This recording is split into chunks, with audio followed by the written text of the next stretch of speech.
I started at Thomson Digital Solutions as a junior analyst 3 years ago, the same year my brother Derek became VP of Sales. We both joined the company around the same time, though no one knew we were related at first. I kept my maiden name, Carter, while Derek used our family name, Thompson. Different last names meant different assumptions about who we were and how we'd gotten our positions. Derek loved telling people he'd earned his VP title through hard work and brilliant sales strategies. What he didn't mention was that our Uncle James owned 35% of the company and had made some calls on Derek's behalf. Derek was good at sales, certainly, but he'd had advantages he never acknowledged. Meanwhile, I worked my way up from junior analyst to senior analyst to team lead, all while completing my MBA at night. By my second year, I'd developed 3 proprietary analytics models that increased client retention by 41%. By my third year, I was managing a team of 12 and being courted by competing firms. That's when Eleanor Michaels, the CEO and founder of Thomson Digital Solutions, called me into her office. "Jenna," she said, gesturing to a chair, "I'm retiring in 8 months." I congratulated her, assuming she was about to tell me about leadership changes that would affect my department. "I want you to replace me," Eleanor continued. I stared at her. "I'm sorry, what? You're 29 years old, you've revolutionized our analytics division, and you understand this company better than anyone on the executive team. I've been watching you for 2 years. You're the person who should lead Thomson Digital into the next decade. What about the current executives?" I asked carefully. "The VP of Operations, the CFO, Derek Thompson, and Sales." "They're competent managers," Eleanor interrupted. "You're a visionary. There's a difference. I'm not interested in leaving my company to someone who'll maintain the status quo. I want someone who'll push boundaries." Over the next 8 months, Eleanor mentored me privately. She taught me everything about CEO responsibilities, board relations, investor management, strategic planning, crisis leadership. We kept the succession plan confidential, known only to Eleanor, myself, and the board of directors. The board had been skeptical at first. I was young, relatively unknown outside my division, and didn't have the traditional executive pedigree. But Eleanor was persuasive and my track record spoke for itself. Eventually they agreed with conditions. I'd be CEO with full authority, but I'd have a 6-month probationary review to ensure I could handle the role. I accepted the terms. What made the situation more complicated was Derek. He'd been campaigning for a C-suite promotion for months, angling for Chief Revenue Officer. He assumed Eleanor's retirement would create opportunities for the existing executive team to move up. He had no idea that the CEO position was already filled by his little sister. Eleanor and I decided to keep the announcement quiet until her official retirement date. I continued working in my director-level position, attending meetings, managing my team, while privately preparing to take over the entire company. Derek, meanwhile, became increasingly insufferable. It started small, dismissive comments during department meetings, casual put-downs disguised as jokes. Derek had always been competitive, but as his CRO ambitions grew, his need to elevate himself meant diminishing everyone around him. 3 months before Eleanor's retirement, we had a company-wide strategy meeting. Derek was presenting Q3 sales projections when I noticed an error in his market analysis. "Derek," I said during the Q&A portion, "your growth projections for the enterprise segment, they're based on last year's market conditions. The competitive landscape has shifted significantly. We should adjust those numbers down by at least 15%. Derek's smile was condescending. "Jenna, I appreciate your enthusiasm, but sales strategy is a bit more complex than running spreadsheets. These projections are based on actual pipeline conversations with real clients." "I understand," I replied calmly. "But the analytics data shows 3 major competitors have undercut our pricing in that segment. Unless we're planning to match their rates, those enterprise deals are less likely to close." "Stick to your cubicle," Derek said with a laugh. "Real business is for professionals who understand client relationships, not just people who analyze numbers in isolation." Several executives chuckled. Derek's ally, Marcus Hayes from Operations, nodded in agreement. "Sales is an art form, Jenna. You can't reduce it to data points." I said nothing more, just made a note in my planner. Derek's projections would come up short in Q3, and when they did, I'd remember this moment. The incidents escalated over the following weeks. At a client dinner, Derek introduced me to a potential enterprise account as my sister who works in our analytics department. Not director of analytics, not head of our data intelligence division, just someone who works in analytics. When I tried to discuss the strategic implications of our pricing model, Derek cut me off. Let's not bore our guests with technical details.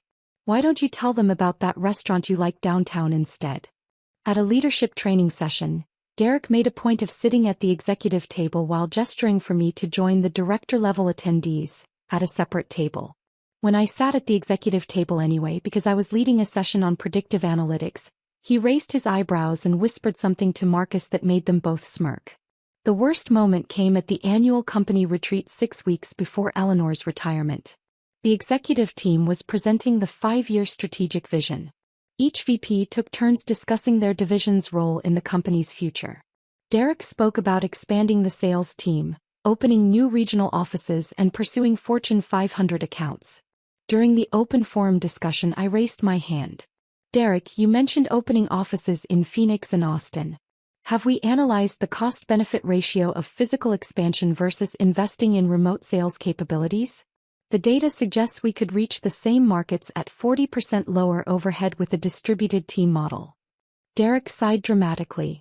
Jenna, this is exactly why analysts shouldn't try to make strategic decisions. You're looking at costs without understanding the prestige and client relationship benefits of regional presence. Some things can't be measured in your spreadsheets.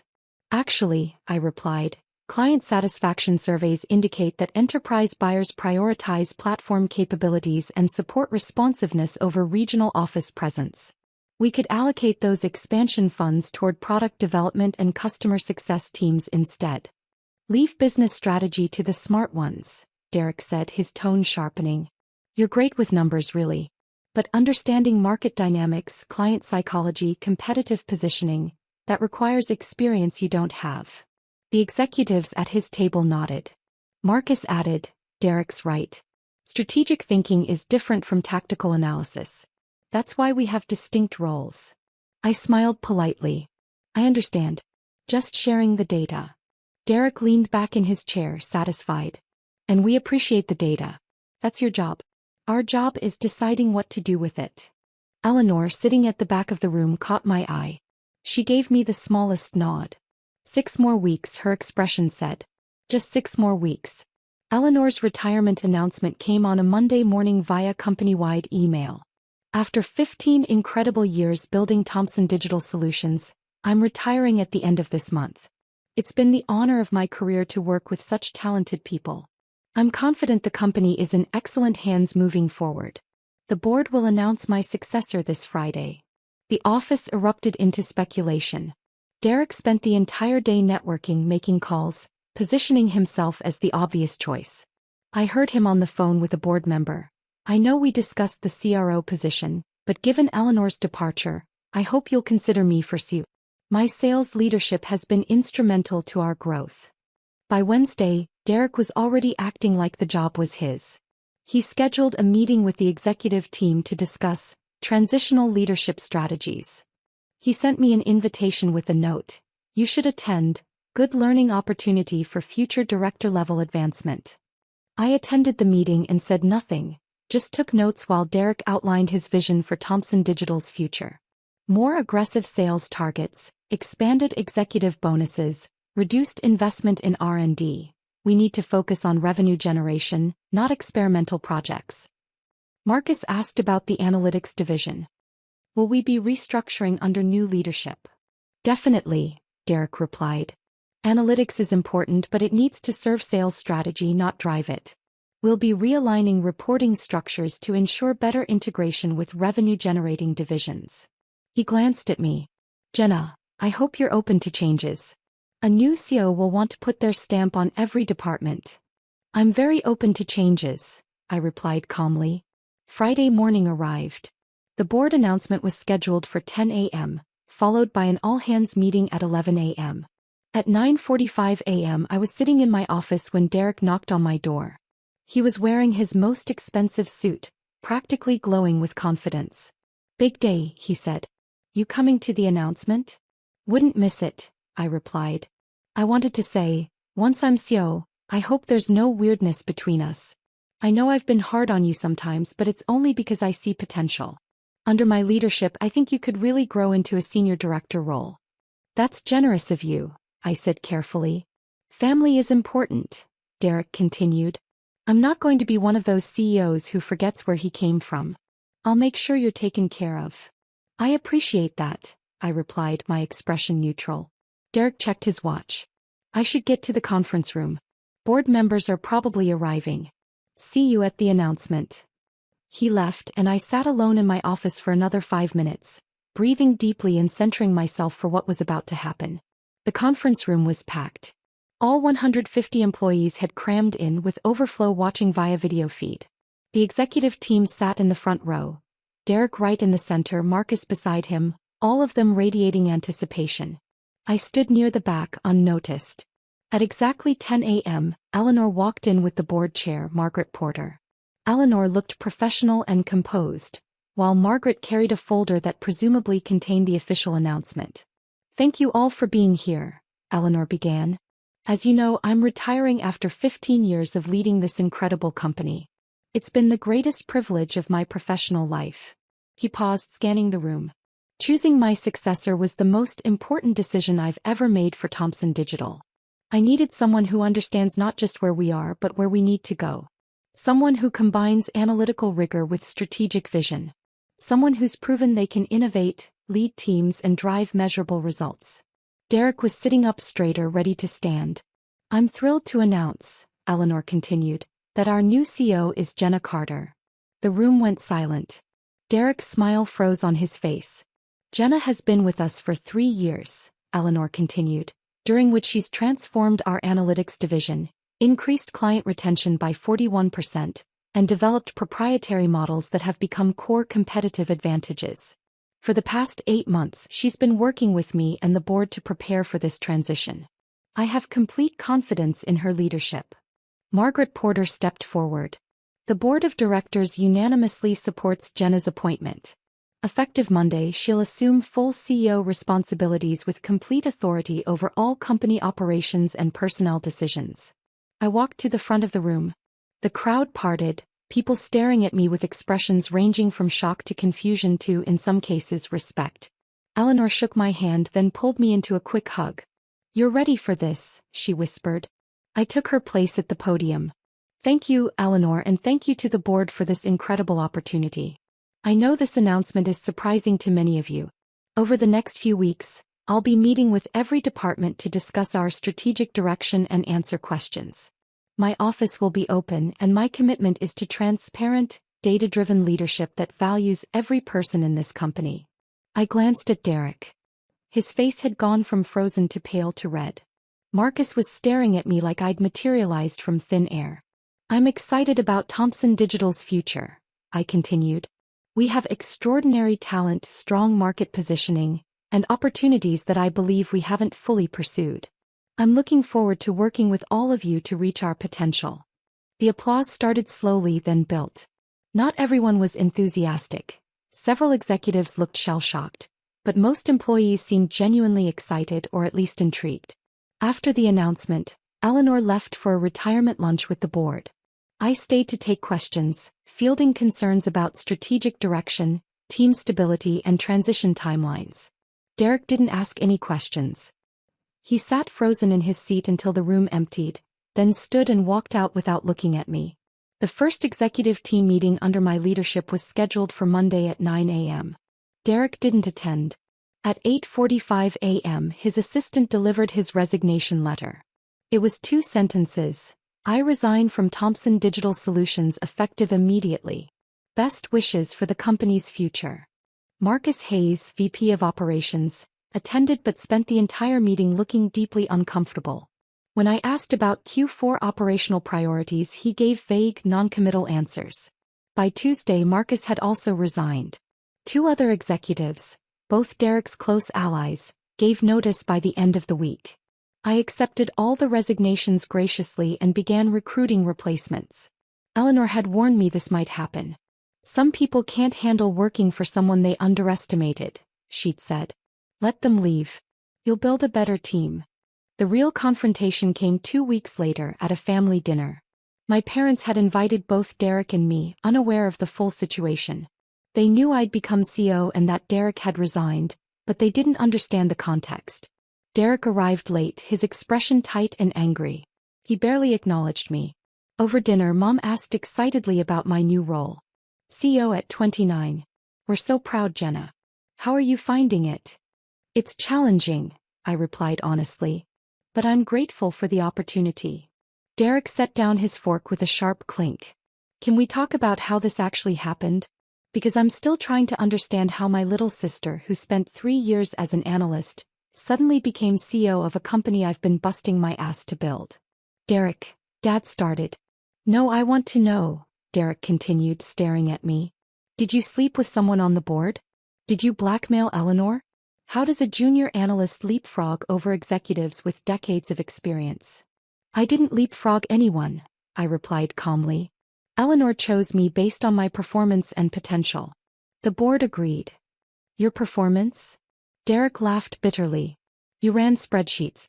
I generated $47 million in revenue last year. I built relationships with Fortune 500 accounts. I led a team of 30 sales professionals. Made charts.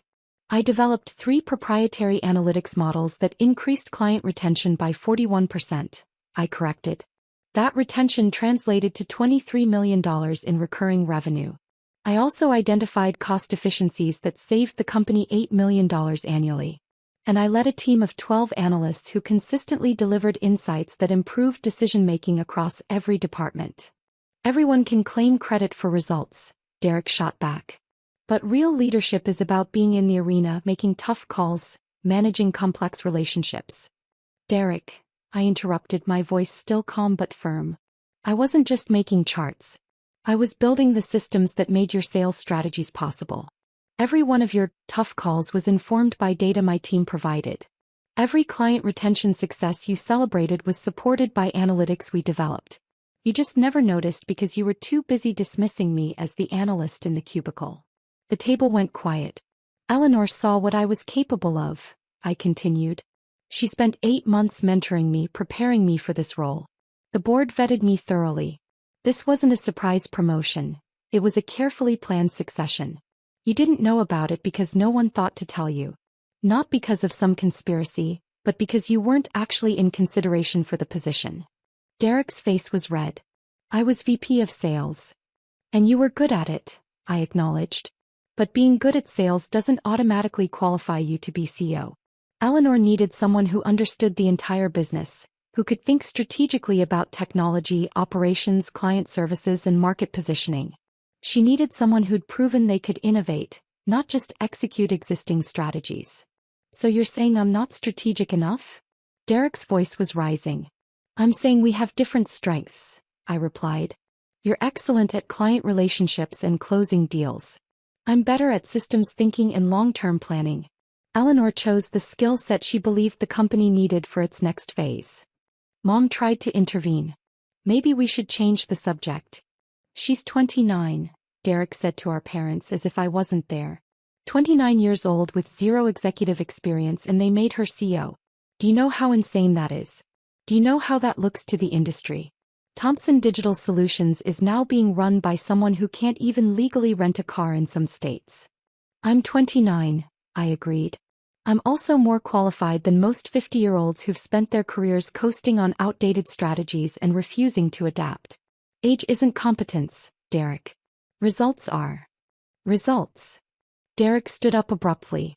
Let's see your results in 6 months when the company is hemorrhaging clients because no one takes a 29-year-old CEO seriously. The board has a 6-month review scheduled, I confirmed. I'm confident in the outcomes. Derek grabbed his coat.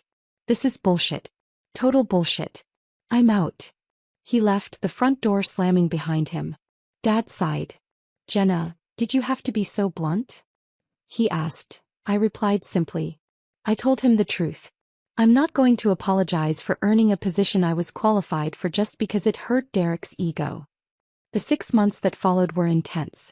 I restructured the executive team, hiring a new VP of sales with experience in consultative selling rather than Derek's aggressive transactional approach. I promoted 3 directors to VP positions, people who'd been overlooked under the previous leadership structure. I implemented the distributed sales model I'd proposed, closing the planned Phoenix and Austin offices before they opened and investing those funds in product development instead. The decision was controversial, but within 4 months, our enhanced platform features attracted 6 new enterprise clients that Derek's old team had marked as impossible gets. I reorganized the analytics division, expanding it from 12 people to 25 and integrating data intelligence across every department. Sales, operations, customer success, and product development all began making decisions based on real-time analytics rather than gut instinct. Revenue grew 29% in Q1 under my leadership. Client retention hit 94%, the highest in company history. Employee satisfaction scores jumped 31 points, particularly among non-executive staff who appreciated the more collaborative leadership style. The board's 6-month review was scheduled for a Tuesday morning in July. I prepared extensively, detailed reports, performance metrics, strategic plans for the next 3 years. I was confident but aware that some board members had been skeptical from the start. Margaret Porter opened the meeting. "Jenna, the board has reviewed your first 6 months as CEO. We've analyzed financial performance, client satisfaction data, employee feedback, and strategic execution." I waited, keeping my expression neutral. "Your performance has exceeded expectations," Margaret continued. "Revenue growth is strong, client retention is outstanding, and you've successfully navigated leadership transitions that could have destabilized the company. The board votes unanimously to remove the probationary status and confirm you as permanent CEO with full authority." I felt the tension release from my shoulders. "Thank you. I'm honored by your continued trust." "There is one additional matter," Margaret added. "We've received several communications from Derek Thompson. He's raised concerns about your management style, questioned your qualifications, and suggested that company performance is inflated or unsustainable." "I see," I replied carefully. "We want to be clear," Margaret continued, "that the board has full confidence in your leadership. Derek's communications appear to stem from personal grievance rather than legitimate corporate concerns. However, given his vocal criticism, we want to formalize your authority to make personnel and strategic decisions without interference or second-guessing from external parties, including former employees." She slid a document across the table. "This board resolution explicitly confirms your full authority to terminate any management position, restructure any department, and execute any strategy within approved budgets without requiring individual board approval for each decision. This is standard for established CEOs, but we want to put it in writing given the unusual circumstances of your succession." I read through the resolution carefully. It was comprehensive: full executive authority, protected from board micromanagement, insulated from external criticism. "This is more than generous," I said. "You've earned it," Margaret replied. "Now go build the company we know you're capable of leading." The board's announcement went live that afternoon via company-wide email and press release. The board of directors of Thomson Digital Solutions is pleased to announce the successful completion of CEO Jenna Carter's 6-month performance review.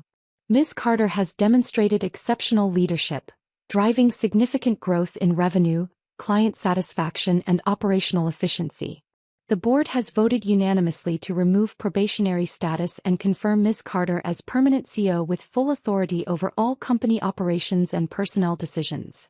I was in a meeting with the product development team when the announcement went out. My phone started buzzing immediately. Congratulations from employees, messages from industry contacts, LinkedIn notifications piling up. One message stood out. It was from Eleanor. "Told you that you were ready. Proud of you, Jenna. Enjoy this moment, you've earned it."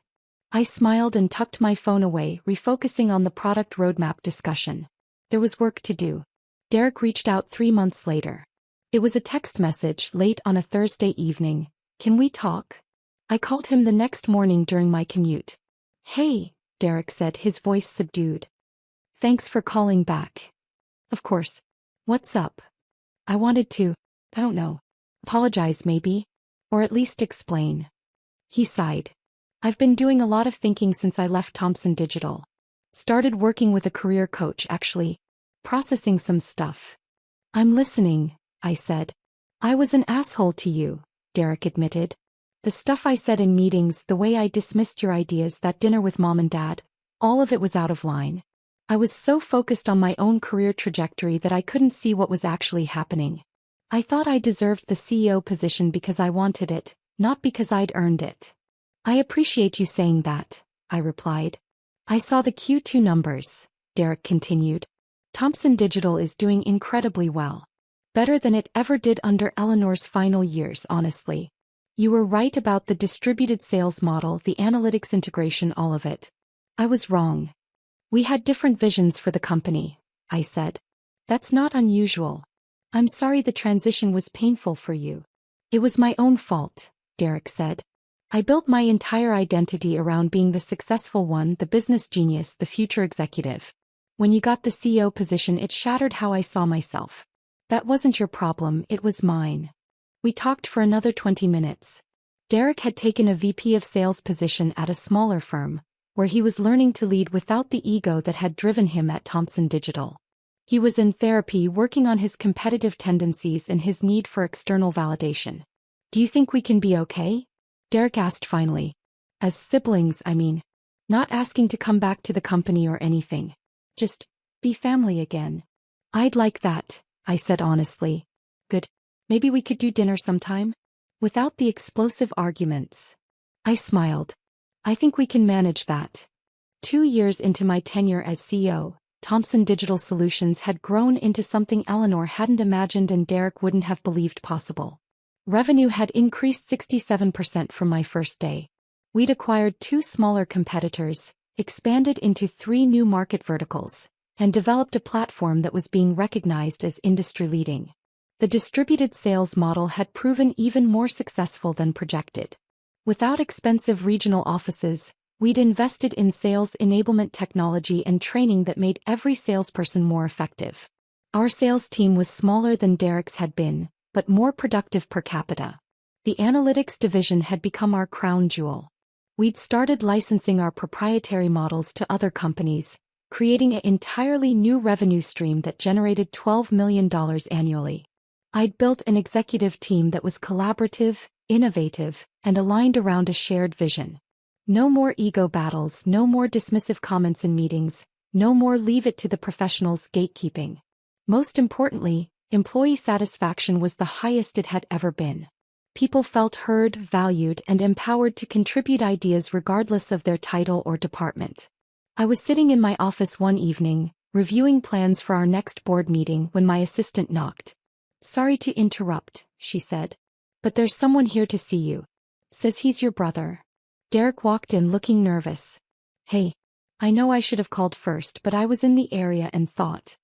It's fine, I said, gesturing to a chair. What brings you by? I'm actually here about a job, Derek admitted. Not for me, for one of my team members. She's exceptional and she's looking for a bigger opportunity. I immediately thought of Thomson Digital. Would you be willing to interview her? Of course, I replied. Have her send her resume to HR. I'm always looking for talent. Derek relaxed slightly. Thanks. He's really good. Reminds me of you, actually. Analytical, strategic, doesn't accept conventional wisdom just because everyone else does. Sounds perfect for our culture, I said. Derek looked around my office. Eleanor's old office, now mine. The walls were covered with whiteboards filled with strategic planning notes. My desk had 3 monitors displaying real-time analytics dashboards. You really made this place yours, Derek observed. It's different from how Eleanor ran things. Different from how I would have run things. That was the point, I replied. Every leader brings their own approach. Your approach is working, Derek acknowledged. I saw you were named to the Forbes 30 Under 30 list. That's huge, Jenna. Seriously impressive. Thanks, I said. It's been a team effort. Derek stood up to leave, then hesitated. I'm proud of you, you know. I should have said that 2 years ago instead of being a jealous asshole. But I'm saying it now. You're an incredible CEO and you deserved this opportunity. I'm sorry it took me so long to see it. I stood and hugged him. I appreciate that. And for what it's worth, you're doing great work at your company too. I've been following your progress. That enterprise deal you closed last month was brilliant. Derek smiled genuinely. Maybe we both just needed to find the right fit. Maybe we did, I agreed. 5 years after becoming CEO, I stood on a stage at the annual company retreat, addressing 400 employees, triple the size of when I'd started. Thomson Digital Solutions had gone public 6 months earlier. The IPO had valued the company at $1.2 billion, making it one of the most successful tech offerings of the year. Eleanor was in the audience, having returned to serve on our board of directors. Margaret Porter sat beside her. And in the back row, somewhat to my surprise, was Derek.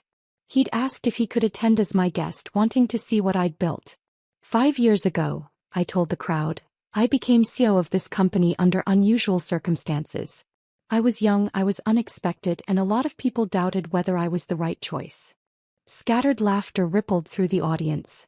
What I learned was that leadership isn't about age or traditional credentials or fitting people's expectations. It's about vision, execution, and surrounding yourself with people who are smarter than you in their areas of expertise. I clicked to the next slide, showing our growth trajectory. We've tripled in size, expanded into 6 new markets, developed products that are changing our industry, and built a culture where innovation comes from every level of the organization. None of that happened because of me alone. It happened because we created an environment where the best ideas win, regardless of who suggests them. The applause was thunderous. After the presentation, Derek found me at the reception. That was incredible, he said. This whole event, this company culture, it's nothing like what I remember. You really did transform everything.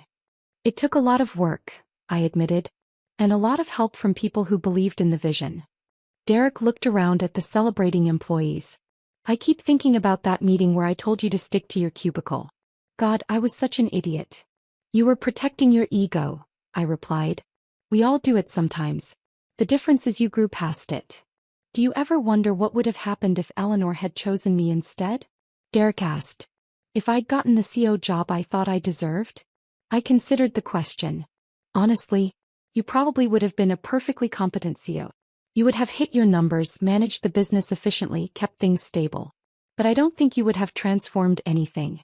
And transformation is what Eleanor knew this company needed. Derek nodded slowly. You're right. I was good at executing. You're good at reimagining.